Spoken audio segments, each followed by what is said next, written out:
Hi. So today I'm going to talk about mathematics for computer science. And basically, we're going to discuss the main idea through these three steps, which are basically we're going to define math as a framework. Then we're going to talk about the nature of computer science and how it is linked to this mathematical framework. From there, we're going to talk about the idea of applying this mathematical framework in computer science. And from there, we're just going to talk about example cases of these applications.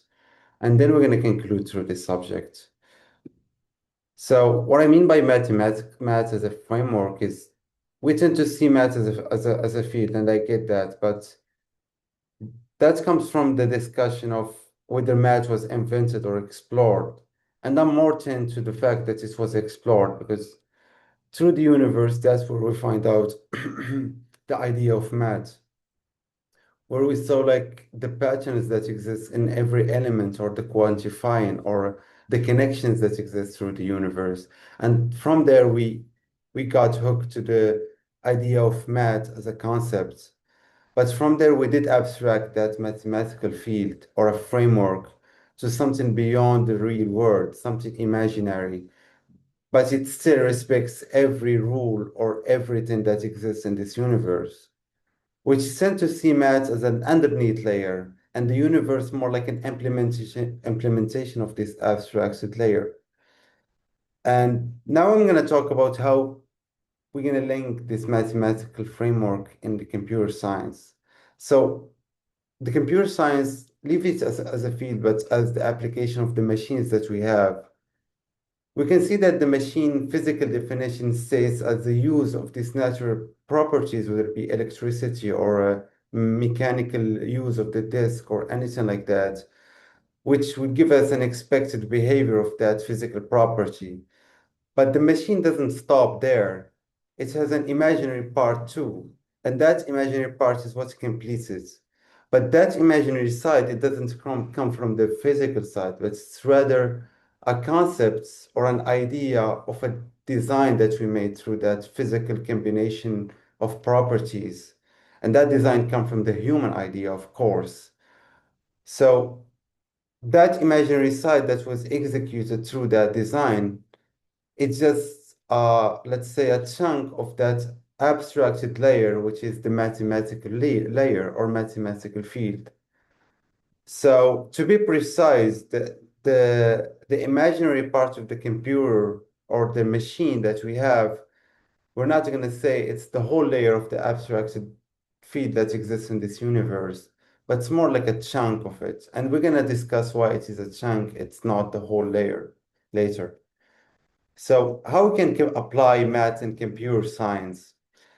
Since the machine and the universe are aligned in the same layer, then all the problems that we're going to have in the universe are somehow can be implemented in that machine or modelized in that machine. Not all the problems, of course, and it is the same reason why we're going to discuss it in the last of this video, but leave that aside. But how are we going to apply those problems? There is two ways that we apply or we modelize the problems that we have in computer science through math. There is non-functional ways and the functional ways.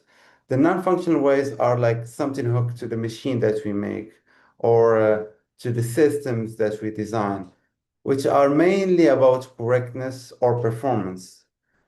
There is also the functional side, which can be how we can modelize the problems that we resolve most of the time, whether we making a new structure in this imaginary part or a pattern or calculate on randomness or a statistical case, for example.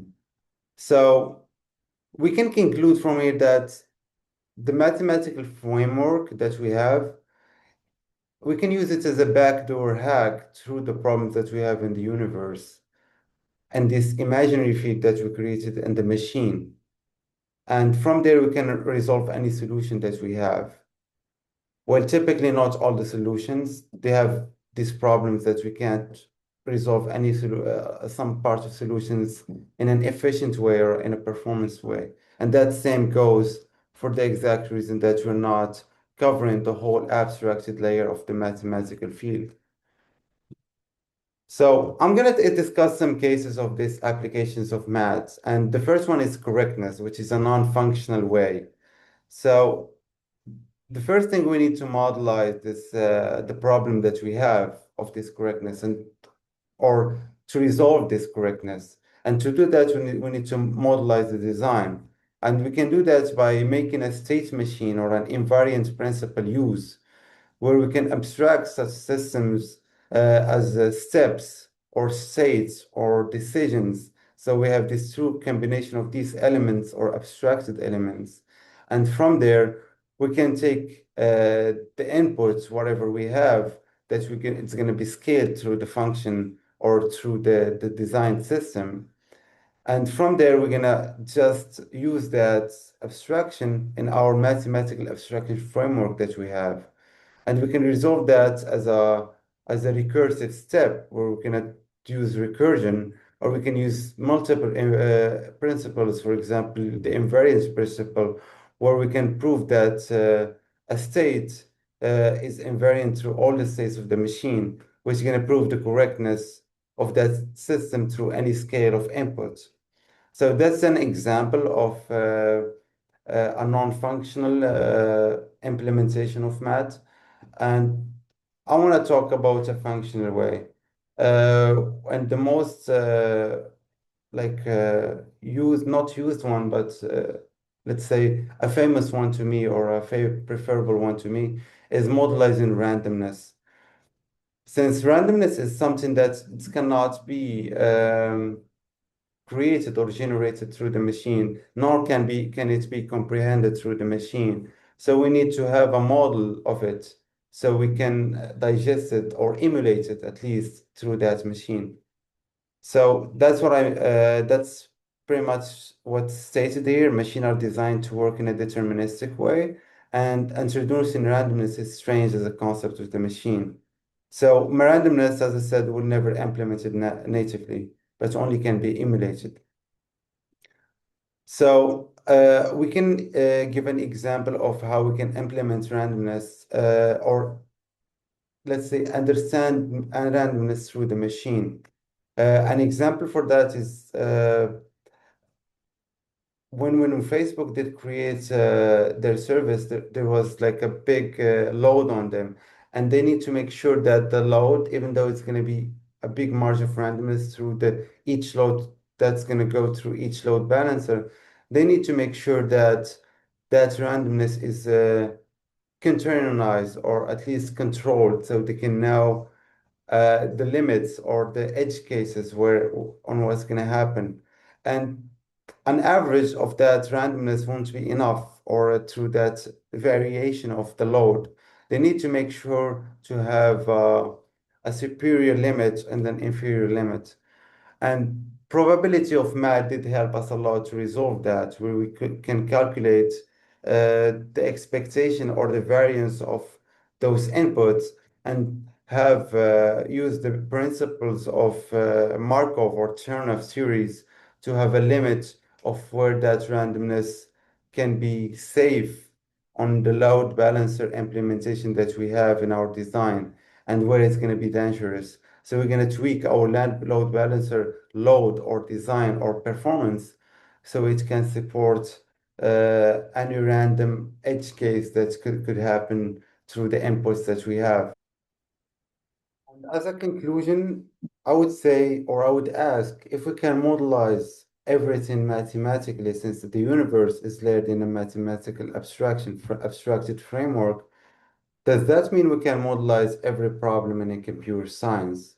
And my answer would be, for me, would be a yes and a no at the same time, where we can modelize any problem in computer science, but now where we can't modelize any problem natively in computer science.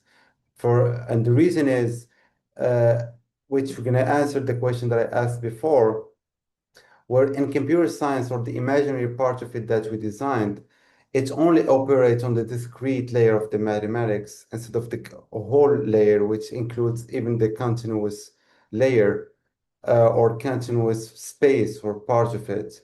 And I think a jump from that through that design or through that field, if we can operate through the whole mathematical layer, then yes, we can modelize natively all the problems, which can resolve for us other problems. For example, NP problems where they're going to be resolved easily to AP problems, and more things that can be handled that we, for now, we're just emulating, and we cannot do it in a native way through computer science.